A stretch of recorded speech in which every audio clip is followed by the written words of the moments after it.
नमस्कार। मैं डॉक्टर जयंती अपने यूट्यूब चैनल जिया लिटरेचर में आप सबका बहुत बहुत स्वागत करती हूँ। और आज मैं समय नहीं है का पार्ट 2 लेकर आपके सामने प्रस्तुत हूँ। तो चलिए सुनिए कहानी समय नहीं है पार्ट 2। उस दिन मैं बहुत व्यस्त थी।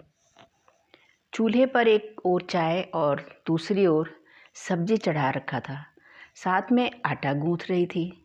सुबह के 9:30 बज गए थे और अभी तक नाश्ता तैयार नहीं हुआ था। कारण यह था कि यूट्यूब पर मालती जोशी जी की कहानी देख सुन रही थी। सुबह की चाय के साथ किसी न किसी लेखक या लेखिका की कहानी सुनने का कुछ दिनों से चस्का पड़ गया था।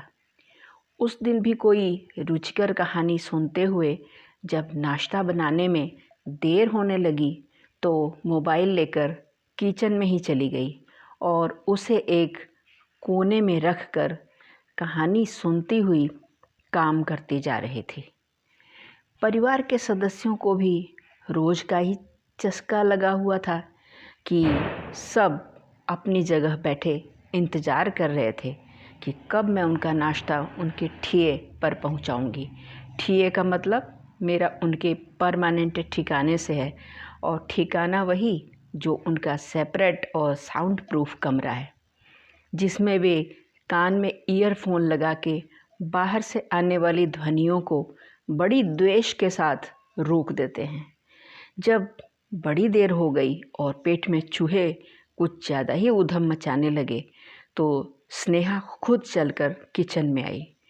किचन में लगे एग्जॉस्ट फैन के शोर में मोबाइल से कहानी साफ साफ सुनने में दिक्कत हो रही थी, इसलिए मोबाइल अपनी जैकेट की जेब में रखकर मैंने आज ईयरफोन लगा लिया और गोभी के पराठे बनाने में मशगूल हो गई। मम्मी, आज नाश्ता नहीं बना क्या अभी तक? मैंने ईयरफोन लगने के बावजूद उसका प्रश्न तो सुन लिया था, परंतु न सुनने का नाटक करने लगी। मम्मी, क्या हुआ? जवाब क्यों नहीं दे रही हो? अब की बार मैंने यह दिखाया कि मैंने कुछ सुना तो है परंतु साफ नहीं सुना है और ईयरफोन निकालकर पूछा, क्या कह रही हो? मम्मी, मेरा नाश्ता दे दो, तनिक झल्लाती हुई स्नेहा ने कहा। ओह बेटी, ये बर्तन है ना, इनमें से एक प्लेट निकाल लो। इधर सब्जी है और ये चाय रखी है, ज़रा छान लो। और मैंने मोबाइल की आवाज़ थोड़ा तेज़ कर दिया। स्नेहा आज खुद अपना नाश्ता निकालकर मुझ पर एक व्यंग्यात्मक दृष्टि डालती हुई चली गई।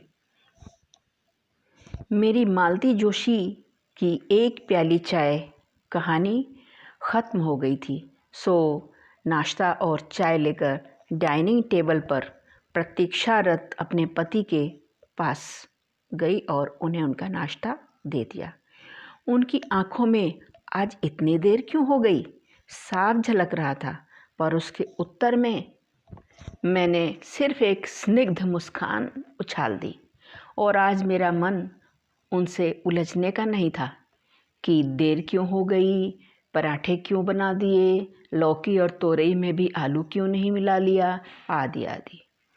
यूट्यूब पर मालती जी की दूसरी कहानी पुनरागमनाय च शुरू हो चुकी थी और मैं उसे मिस नहीं करना चाहती थी। मैं मनोयोग से पराठे बनाती चली जा रही थी। मम्मी, आज नाश्ता नहीं बना क्या? हाथ धोकर बेटे ने पूछा। आज क्या कुछ स्पेशल बना रही हैं?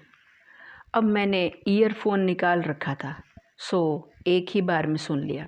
नहीं बेटे, कुछ स्पेशल तो नहीं है, जरा आकर अपना नाश्ता निकाल लो।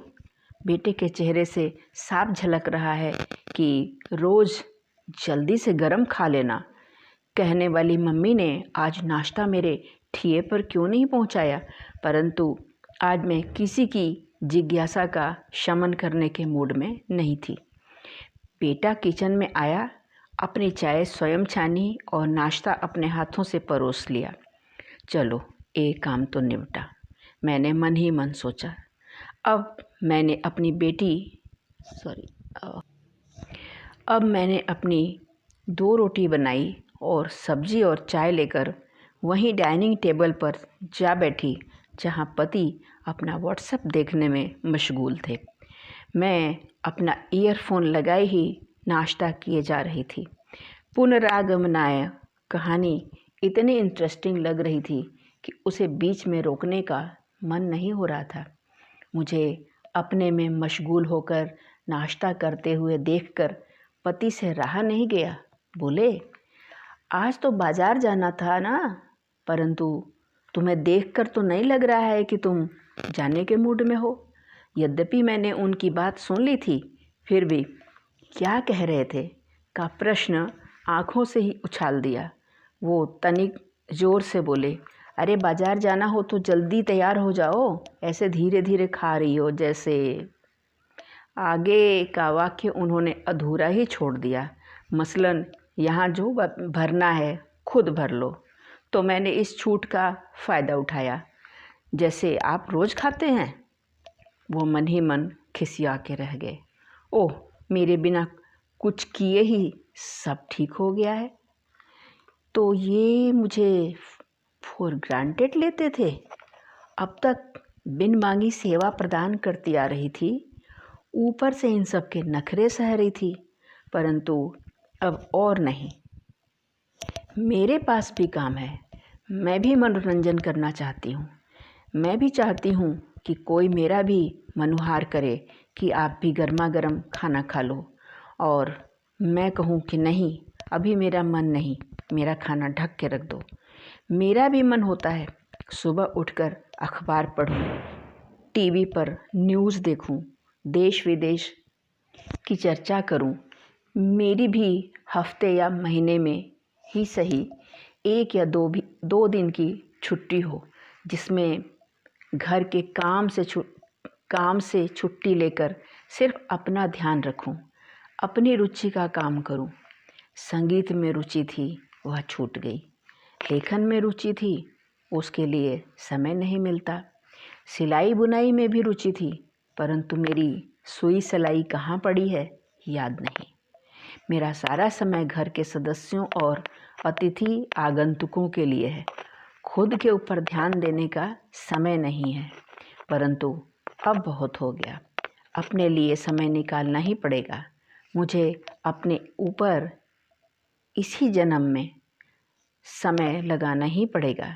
इन्हीं 24 घंटों में से ही निकालना पड़ेगा, और ये बात कोई और नहीं कहेगा या समझाएगा मुझे। अब मैं भी अपने लिए समय निकालूंगी। औरों के लिए अब मेरे पास भी ज़्यादा समय नहीं है। YouTube पर मालती जोशी जी की कहानी चल तो रही है, परंतु मेरा ध्यान अब उधर नहीं है। मेरे दिमाग में कई काम एक साथ गड्ढम-गड्ढ हो रहे हैं। अपनी पसंद का एक स्वेटर बनाऊं, किशोरावस्था में कढ़ाई करके जैसा कुर्ता बनाया था वैसा ही कुर्ता एक बार फिर बनाऊं। हारमोनियम बजाने का शौक़ था, जो उस समय अर्थाभाव के कारण नहीं खरीद पाई थी, अब खरीदूं और उस पर भजन सीखूं। या ऐसे कई विषय जो बहुधा दिमाग में चल रहे होते हैं, उन पर कहानी लिखूं। कविताएं जो डायरी में बंद बाहर निकलने को कुलमुला रही हैं, उन्हें निकालकर संपादक को भेजूं। अरे बाप रे, इतने सारे काम हैं और मैं ईयरफोन लगाए ये कहानियाँ सुन रही हूँ।